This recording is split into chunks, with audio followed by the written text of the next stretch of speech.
আমি আপনাদের কাছে নিয়ে এসেছি একটা পনিরের রেসিপি।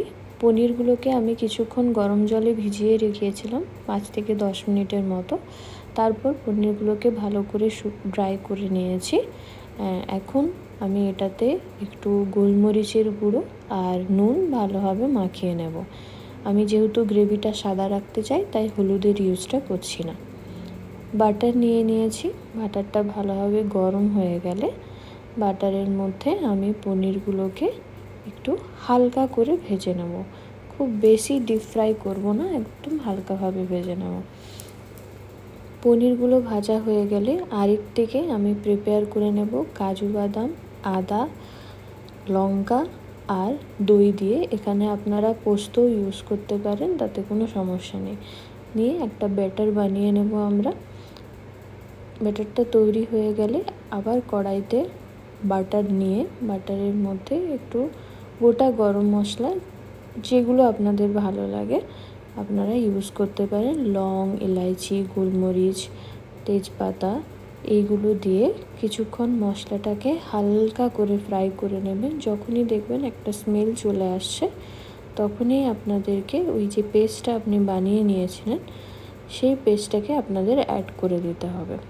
পেস্টটা ভালোভাবে, যেহেতু অনেকটা মিক্সার গ্রাইন্ডারের মধ্যে লেগে থাকে, তো সেটাকে ভালোভাবে জল দিয়ে, আর যেই পনিরটাকে আমি যে জলে ভিজিয়ে রেখেছিলাম সেই জলটাকেও আমি ফেলে দিইনি, সেই জলটাকেও আমি ইউজ করে নেব।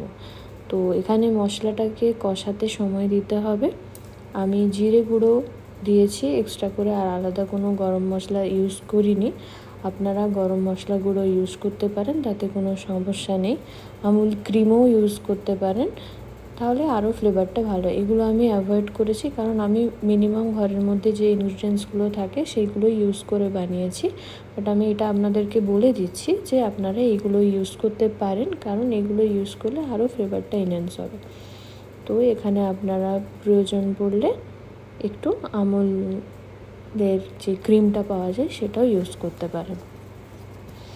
তো মশলাটা যখনই ভালোভাবে কষা হয়ে যাবে, কষাতে সময় এই জন্যই দিতে হবে কারণ যত মশলাটা কষা বেটার হবে তত ফ্লেভারটা এনহ্যান্স হবে, সেই জন্য আপনাদেরকে একটু কষাতে টাইম দিতে হবে। যে কোনো কারির ক্ষেত্রে একটু কষাতে টাইম দিলে আপনাদের ফ্লেভারটা আরও বেড়ে যায় খাবারের মধ্যে। জাস্ট জলটা অ্যাড করে দেবো, খুব বেশি আমি গ্রেভি বানাবো না, খুব বেশি জল ভাব থাকা যাবে না। এখন পনিরগুলো দিয়ে ভালোভাবে জলের গ্রেভিটার মধ্যে পনিরগুলোকে দিয়ে কিছুক্ষণ জাস্ট বয়েল করতে ছেড়ে দেবো মিডিয়াম ফ্লেমের মধ্যে, যাতে কারির সাথে পনিরের মধ্যে কারির ফ্লেভারটা একটু অ্যাড হয়ে যায়।